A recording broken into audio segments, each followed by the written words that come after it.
오늘은 제가 하전산을 마치고 새로운 언약, 새로운 그 설교 시리즈를 시작하게 될 텐데 이 앞서서 역사 이야기를 하나 해야 할 것 같습니다. 17세기에 잉글랜드를 중심으로 하나의 신앙적 운동이 일어나게 됐는데 우리가 그 운동을 일컬어 청교도 운동 이렇게 부릅니다. 청교도들이 던졌던 질문은 매우 단순했습니다.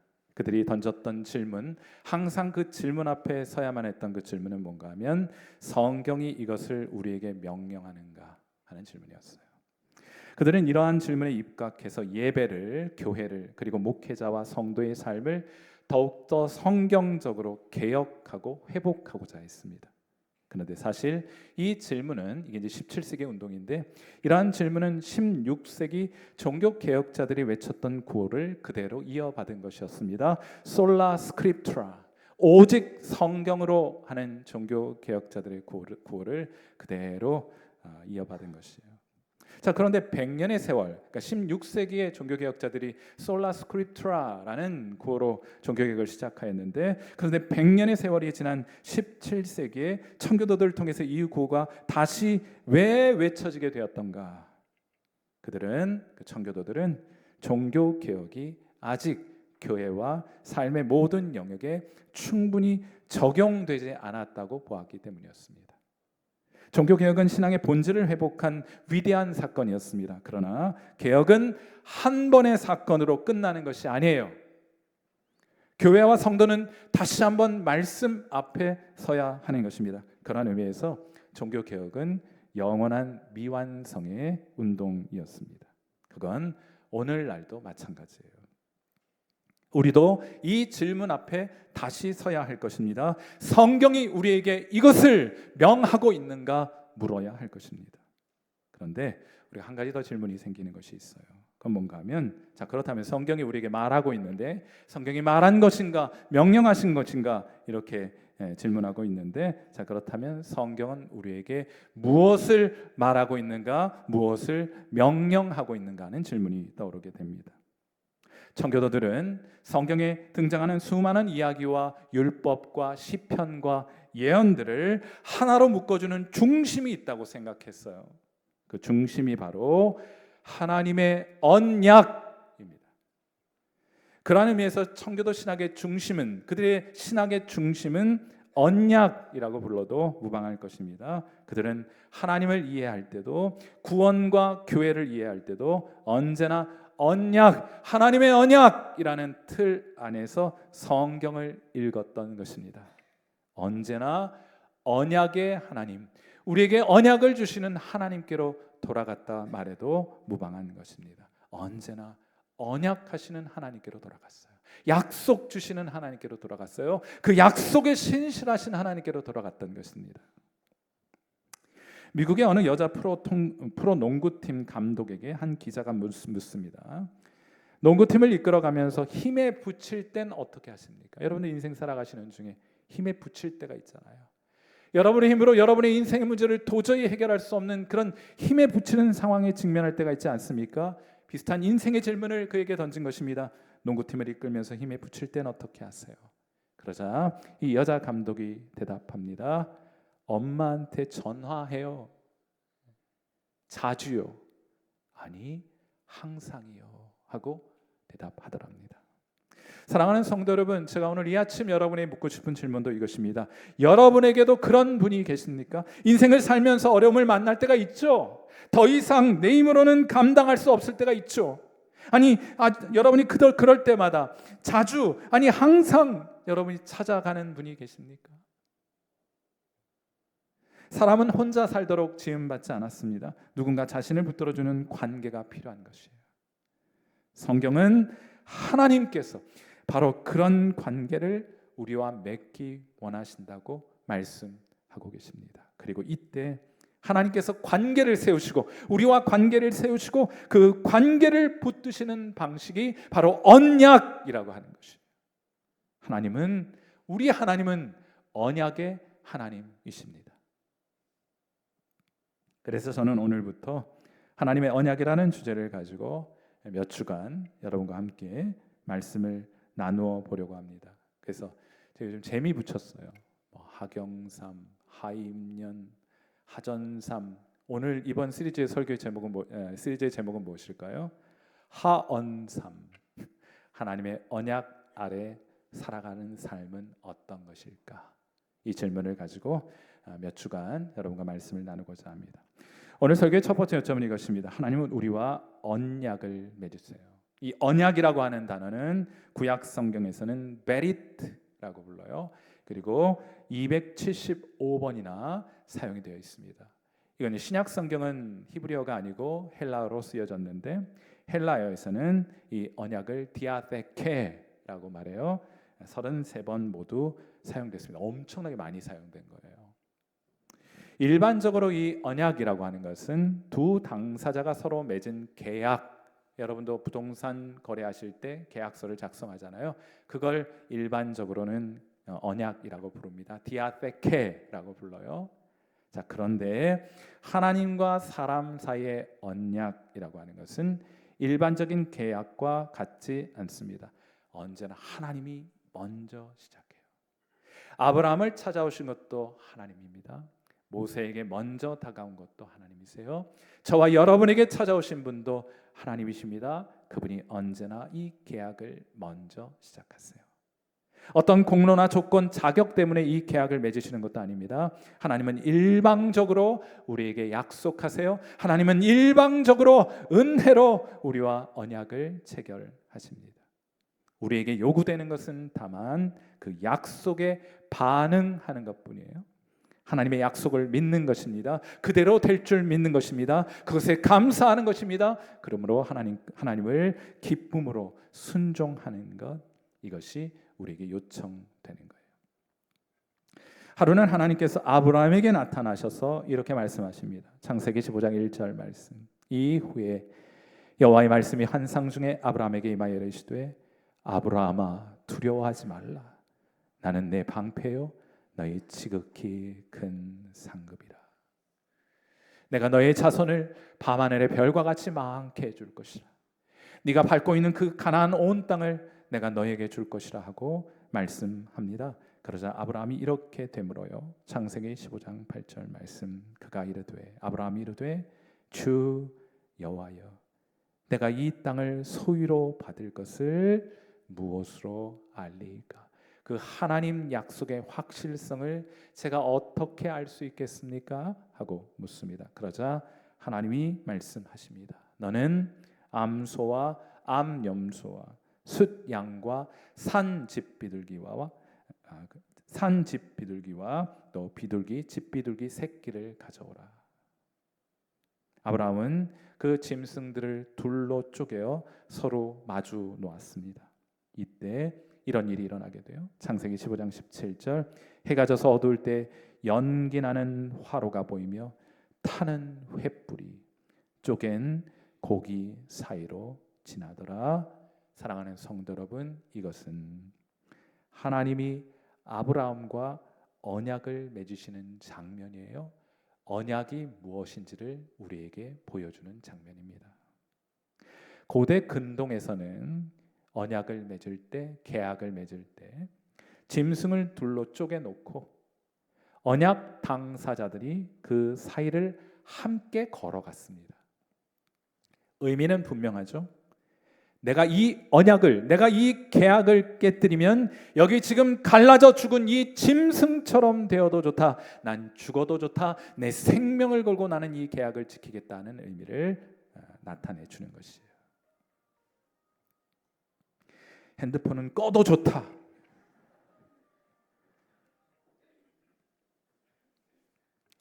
창세기 15장에는 하나님을 상징하는, 그런데 여러분 이 계약 장면에서 여러분이 주목해 볼 만한 것이 있어요. 고대 근동사회는 짐승을 쪼개놓고 계약 당사자 둘이 그 쪼개어진 짐승 사이를 걷습니다. 그런데 오늘 창세기 15장 본문에 등장하는 이 계약, 이 언약에서는 주목해 볼 만한 특징이 있는데 그게 뭔가 하면 하나님을 상징하는 횃불만 그 사이로 지나갔지 아브라함은 그 쪼개진 짐승 사이를 지나가지 않는다는 거예요. 무슨 말입니까? 하나님이 홀로 이 언약을 책임지시겠노라 공개적으로 선언하신 겁니다. 누가요? 하나님이 이 언약을 책임지시겠다. 네가 아니라 내가 이 언약을 책임지겠노라 하고 말씀해 주고 계신 겁니다. 제가 여러분 이 내용을 베트남 신학교에 가서 학생들에게 강의한 적이 있어요. 제가 이렇게 말했습니다. 하나님은 이 장면에서 이렇게 말씀하신 겁니다. 만일 내가 너에게 준 이 언약을 어기면 난 여기 지금 쪼개져 갈라져 있는 이 짐승들처럼 되어도 좋아. 나는 죽어도 좋다 하고 말씀하신 겁니다 라고 얘기했어요. 제가 이제 베트남어로 통역이 됐겠죠. 그런데 그 자리에 선교사님이 함께 계셨어요. 나중에 그 자리에 함께 계셨던 선교사님이 제게 말씀해 주셨습니다. 제가 이 말을 하는 순간 통역하시는 분이 한참을 망설이더니만 이 문장을 통째로 번역하지 않았다는 거예요. 통째로 통역하지 않았다는 것입니다. 왜입니까? 어떻게 하나님이 죽임을 당하실 수 있다는 말인가? 그는 너무나 충격적인 표현이라 차마 입이 떨어지지 않은 것입니다. 그래서 이 부분을 생략하고 통역을 했어요. 사랑하는 성도 여러분, 어찌 보면 이것은 지극히 당연한 반응입니다. 하나님의 은혜는 언제나 우리의 이해를 뛰어넘기 때문이에요. 깜짝 놀라는 거예요. 여러분, 깜짝 놀라 하나님 앞에 여러분의 감정과 여러분의 생각과 여러분의 의지를 표현하는 것이 예배입니다. 예배의 가장 중요한 요소는 깜짝 놀라는 거예요. 우리의 지성과 우리의 이해를 초월한 하나님의 은혜 때문에 깜짝 놀라 드리는 것이 예배입니다. 이 통역사가 그렇게 반응한 거예요. 사랑하는 성도 여러분, 하나님의 은혜는 언제나 우리의 이해를 뛰어넘기 때문에 하나님은 언약이라는 방법으로 우리에게 자신의 은혜를 보증해 주신 거예요. 하나님의 백성들은 이 진리를 붙들어 왔고, 특히 17세기 청교도들은 이 언약의 은혜를 누구보다 깊이 그리고 누구보다 풍성하게 이해했습니다. 묵상했습니다. 이 언약 신학을 발전시킨 거예요. 그리고 그 결실 가운데 하나가 무엇인가 하면 바로 침례교회의 탄생입니다. 제가 그래서 앞으로 여러분에게 소개해 드릴 거예요. 내가 왜 침례교인이 되었는가? 여기는 신학적인 이유가 있습니다. 침례교 신앙을 대표하는 제2차 런던 신앙고백서 제7장 1항은 이렇게 우리에게 말해줍니다. 제가 자막을 준비했어요. 잘 들어보세요. 하나님과 피조물 간의 차이는 굉장히 커서 하나님 편에서 자발적으로 낮아지지 않고서는 그들은 결코 생명을 보상으로 받을 수 없다. 하나님께서는 언약의 방법으로 우리가 이해할 수 있는 방식으로 낮아지심을 드러내시기를 즐거워하셨다. 이 방법이 아니고는 하나님이 우리에게 주신 그 약속의 확실성을 보증해 줄 수 있는 인간적인 언어를 하나님 알지 못하심으로 이 언약이라는 방법을 매개로 하나님의 약속을 우리에게 전달하셨다 하는 거예요. 사랑하는 성도 여러분, 오늘 이후부터 여러분이 하나님이라는 표현을 떠올리실 때마다 우리 하나님은 언약 하시는 하나님, 언약의 하나님이심을 여러분 기억하시는 여러분 되시기를 주님의 이름으로 축원해 드립니다. 하나님의 언약은 흔들리지 않습니다. 오늘 설교의 두 번째 요점은 이것인데, 하나님은 우리의 하나님이 되신다 하는 거예요. 성경에는 많은 언약들이 존재합니다. 제가 앞으로 그 언약들을 여러분과 함께 나누게 될 텐데, 노아의 언약도 있고 아브라함의 언약, 신의 산 언약, 다윗 언약, 새 언약, 그리고 이 모든 언약들은 따로 존재하는 것들이 아니에요. 이 모든 언약들은 서로 유기적으로 연결되어서 하나의 주제로 수렴하게 됩니다. 자, 이렇게 수렴된 언약은 하나님 우리에게 뭔가를 약속하셨잖아요. 근데 이 모든 것들 다 종합해 보면 한 가지로 수렴하게 되는데, 그 수렴된 언약은 여러분 이 땅에서 부자 되는 것에 관한 것이 아닙니다. 여러분이 건강 장수하며 여러분 성공 출세하는 것에 관한 약속을 주신 것이 아니에요. 성경 전체를 관통하는 하나님의 언약은 단 하나의 목적을 지향합니다. 그 하나의 목적을 향해 달려갑니다. 그 하나의 목적을 향해 나아갑니다. 그 목적이란 무엇이냐? 하나님 우리에게 주신 그 약속의 핵심은 무엇이냐? 그건 바로 내가 너희를 내 백성으로 삼고 나는 너희의 하나님이 될 것이라 하는 거예요. 그게 구약 신약의 내용이에요. 나는 너희를 내 백성으로 삼고 나는 너희의 하나님이 될 것이라. 먼저는 하나님께서 아브라함에게 주신 약속을 보세요. 창세기 17장 7절 말씀. 우리 말씀은 같이 한번 읽어봅니다. 같이 읽겠습니다. 시작. 내가 내 언약을 너와 너 및 내 대대 후손 사이에 세워서 영원한 언약을 삼고 너와 내 후손의 무엇이요? 하나님이 되리라. 내가 그들의 하나님이 될 것이라. 하나님께서 아브라함에게 약속하신 것은 단순히 자손은 너 없는데, 지금 아들이 없는데 내가 아들을 낳게 할 것이고 너를 통해서 많은 자손을 낳게 할 거야. 단순히 자손을 많이 주시겠다는 약속이 아니었습니다. 그 많은 아브라함의 후손을 하나님 백성으로 삼으시고 친히 그들의 하나님이 되어주시겠다는 내용이에요. 모세를 통해 이스라엘을 애굽에서부터 건져내신 이유도 마찬가지입니다. 그냥 단순히 노예 생활에서 해방시키려는 목적이 아닙니다. 정치적인 자유가 출애굽의 목적이 아니에요. 하나님은 출애굽한 그 백성을 자기의 백성으로 삼으시고 그들 가운데 거하셔서 그들의 하나님이 되기를 원하셨어요. 그래서 출애굽기 6장 7절에서 하나님은 선언하십니다. 너희를 내 백성으로 삼고 나는 너희의 하나님이 되리니 나는 애굽 사람의 무거운 짐 밑에서 너희를 빼낸 너희의 하나님 여호와인 줄 너희가 알지라. 이 언약의 약속은 예레미야를 통해 새 언약이라고 표현되기도 하고 예수 그리스도의 십자가를 통해 완성되는 것입니다. 그리고 마침내 성경의 마지막 장면에서는 이 언약의 완성된 모습을 이렇게 선포합니다. 요한계시록 21장 3절입니다. 사랑하는 성도 여러분, 이 땅을 고생스럽고 눈물 지으며 한숨 가운데 고난의 길을 겪고 있는 성도들이 있거든. 사랑하는 성도요, 이 요한계시록 21장 3절의 말씀이 여러분의 위로가 될 수 있게 되기를 바랍니다. 여러분의 소망이 될 수 있기를 바랍니다. 요한계시록 21장 3절 말씀 같이 읽도록 합니다. 시작. 내가 들으니 보좌에서 큰 음성이 나서 이르되 보라, 하나님의 장막이 사람들과 함께 있음에 하나님이 그들과 함께 계시리니 그들은 하나님의 백성이 되고 하나님은 친히 그들과 함께 계셔서 그들의 하나님이 되어주는 장면이 요한계시록 마지막을 장식하고 있어요. 창세기에서 시작된 언약은 요한계시록에서 완성되는 것입니다. 성경이 처음부터 끝까지 일관되게 증언하는 약속은 하나입니다. 너희는 내 백성이 되고 나는 너희의 하나님이 될 것이라. 저는 이 때문에 예수 믿습니다. 건강하지 않아도 괜찮습니다. 재산을 많이 소유하지 않아도 괜찮습니다. 세상 명예, 성공, 출세 있지 않아도 괜찮습니다. 하나님이 나의 하나님이시면 그것으로 충분한 거예요. 자, 그렇다면 하나님이 우리의 하나님 되어주신다는 것을 이것은 우리에게 오늘 무엇을 의미하는가? 요즘 교인들과 함께 성경 일독 함께 하고 있는데 요즘 시편을 읽고 있어요.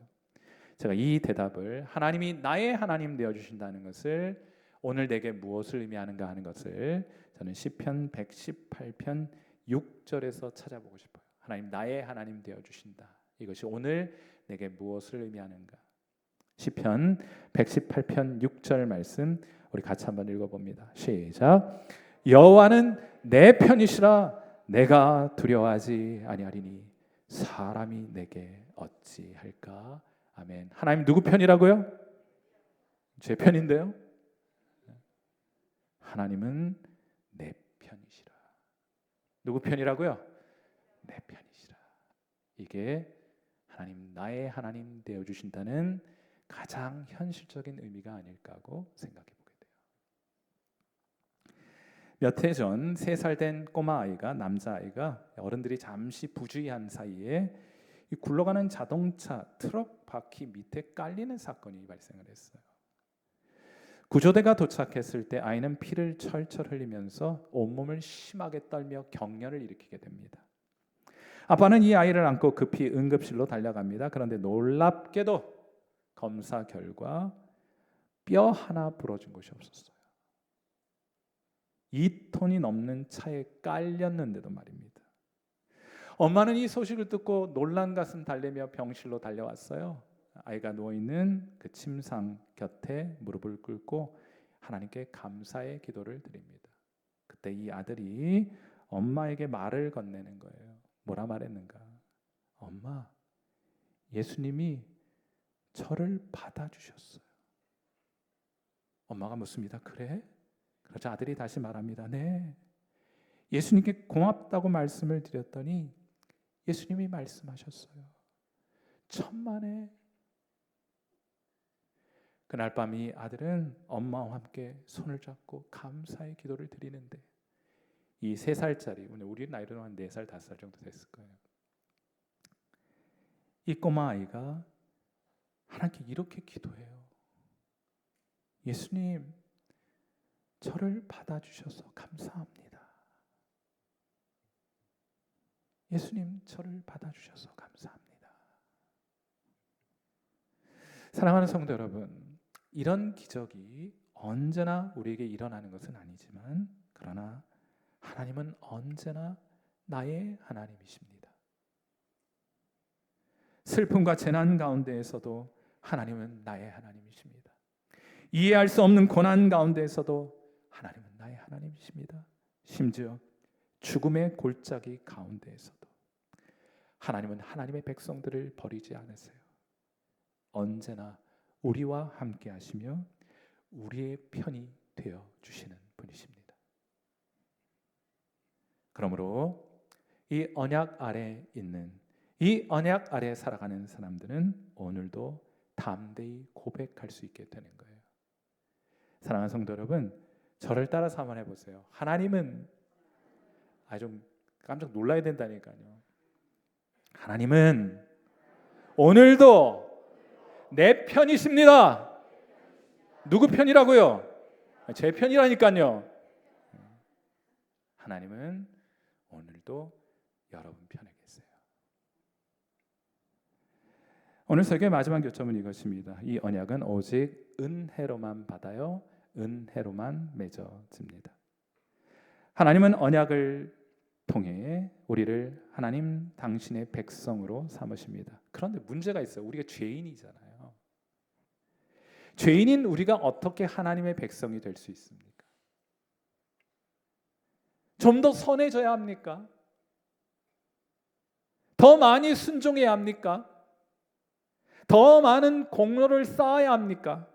아닙니다. 성경은 처음부터 끝까지 한 가지를 말해요. 우리는 오직 하나님의 은혜로만 하나님의 백성이 된다고 말해요. 청교도들은 이 은혜를 설명하기 위해 성경의 언약을 3가지로 구분하여 설명했습니다. 첫째는 구속 언약, 둘째는 행위 언약, 셋째는 은혜 언약이에요. 첫 번째로 구속 언약은 이 세상이 창조되기 전에 맺어진 언약입니다. 언제요? 이 세상이 창조되기 전에 언약이 있었단 말이에요. 하나님은 자기 백성이 죄에 빠질 것을, 여러분이 죄에 빠질 것을 이미 알고 계셨습니다. 그럼에도 불구하고 우리를, 하나님의 백성을 포기하지 않으셨어요.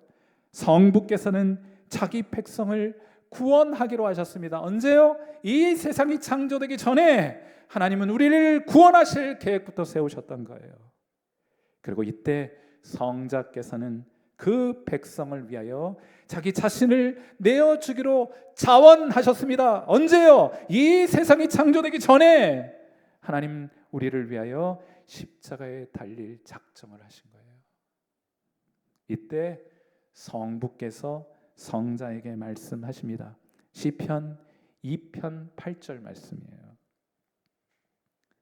하나님께서 성잡게 하신 말씀이 시편 2편 메시아의 시편을 통해 우리에게 전달되어 뭐라 말씀하십니까? 내게 구하라. 내가 이방 나라를 내 유업으로 주리니 네 소유가 땅 끝까지 이르게 되리로다 하셨어요. 그래서 땅 끝을 살아가는 저와 여러분이 그리스도 예수의 소유가 된 것입니다. 하나님의 백성이 된 것입니다. 언제 이 언약이 체결되었다고요? 이 세상이 창조되기 전에. 이것이 구속 언약입니다. 사랑하는 성도 여러분, 오늘 우리가 하나님의 백성이 된 것은 무엇 때문입니까? 창세 전에 맺어진 하나님의 구속 언약 때문이에요. 우리의 구원은 우리의 믿음이 아니라 하나님의 사랑에서 시작된 것임을 기억하시는 여러분 되시기를 주님의 이름으로 축원해 드립니다. 청교도들은 이 이해에 감격하였어요. 두 번째 언약은 행위 언약입니다. 이런 의미예요. 네가 내게, 하나님께 완전한 순종을 보이면 내가 너의 하나님이 되어주겠다. 그러나 죄인인 우리는 그 누구도 이 요구를 만족시킬 수가 없습니다. 자, 그렇다면 하나님은 이 지킬 수도 없는 언약을 왜 우리에게 주셨던 것일까? 결론적으로 말씀드려서 우리의 힘으로는 결코 하나님의 백성이 될 수 없다는 것을 깨달으라고 주신 거예요. 우리를 마지막 언약으로 인도하는 몽학 선생으로 삼아 주신 겁니다. 자, 그렇다면 마지막 언약은 무엇인가? 그것은 은혜 언약이에요. 은혜 언약. 여기서 은혜라는 것은 행위와는 정반대의 개념입니다. 행위 언약은 우리에게 말합니다. 완전히 순종하라. 그리하면 내가 너의 하나님이 되어 줄 것이라. 그러나 은혜 언약은 말합니다. 내 아들 예수 그리스도를 믿으라. 그리하면 내가 너의 하나님이 되어 줄 것이라. 이것이 은혜의 언약입니다. 우리를 하나님의 백성이 되게 하는 것은 우리의 공로가 아닙니다. 하나님의 은혜입니다. 우리의 순종이 아니라 그리스도의 순종이 우리를 살리는 겁니다. 우리의 행위가 아니라 하나님의 은혜가 우리를 하나님의 백성 되게 하는 거예요. 오늘 베트남 이야기가 많습니다. 베트남 전쟁이 끝난 뒤 라디오에서 선교 방송을 하던 로이 에즈먼이라고 하는 선교사님이 계세요. 라디오 방송을 통해서 이제 복음을 전하고 상담도 하고 기도도 하는 선교 방송을 진행하고 계셨습니다. 그런데 이분께 한 통의 전화가 걸려왔어요. 그 전화를 걸었던 사람은 베트남전에 참전했던 사람이요. 특수부대원으로 참전했다가 한 전투에서 부대원 전우들을 다 잃었어요. 자기만 살았어요. 근데 뭐 그거 산 것도 아니에요. 한쪽 다리는 잘려 없어졌고 팔과 등에 심한 골절상을 입게 되어서 그도 죽음을 눈앞에 두고 있었던 상황이었습니다. 그는 그 절망의 상황, 하늘을 향해 외치게 됩니다. 여러분이 그러한 상황이 되면 여러분은 무엇이라 하늘을 향해 외칠 것입니까? 그는 이렇게 외쳐요. 하나님, 저는 당신이 누군지 모릅니다. 그러나 살아계시다면 제가 어떻게 해야 하는지 알려주십시오. 그 절체절명의 순간 그는 하나님의 이름을 불렀고 하나님의 도우심을 구했던 거예요. 그는 에즈먼 선교사에게 말합니다. 그때 제가 어떤 음성을 들은 것은 아니었습니다. 그러나 하나님은 제 마음에 분명히 말씀하셨습니다. 뭐라 말씀한지 아세요? 나는 너의 하나님이라. 내가 너를 지키고 내 생명을 보존하리니 너는 나를 찾게 되리라. 나는 너의 하나님이라. 그리고 그는 계속해서 말합니다. 어제 우연히 선교사님의 라디오 방송을 들었습니다. 살아난 거예요. 그리고 라디오 방송을 듣게 되었는데 선교사님의 라디오 방송을 들었습니다. 제가 어떻게 하면 베트남에서 제게 말씀하신 그 하나님을 만날 수 있겠습니까? 그날 에즈먼 선교사는 그에게 복음을 전했고 그는 예수 그리스도를 믿어 자신의 구세주와 주님으로 영접하게 되었습니다. 사랑하는 성도 여러분, 이것이 은혜 언약이에요. 은혜 언약이에요. 우리가 아니라 하나님이 먼저 우리를 찾아오십니다. 하나님이 먼저 말씀하십니다. 하나님이 먼저 사랑하십니다. 그래서 먼저 아들을 보내셨어요. 우리는 은혜로 그분을 믿게 되었고 은혜로 하나님의 백성이 된 것입니다.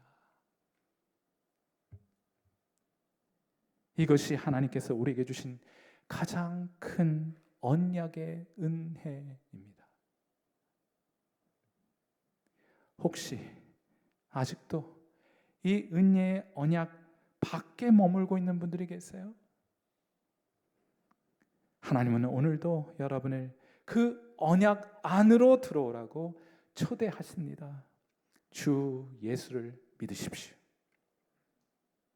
그러면 하나님이 여러분의 하나님이 되어 주실 거예요.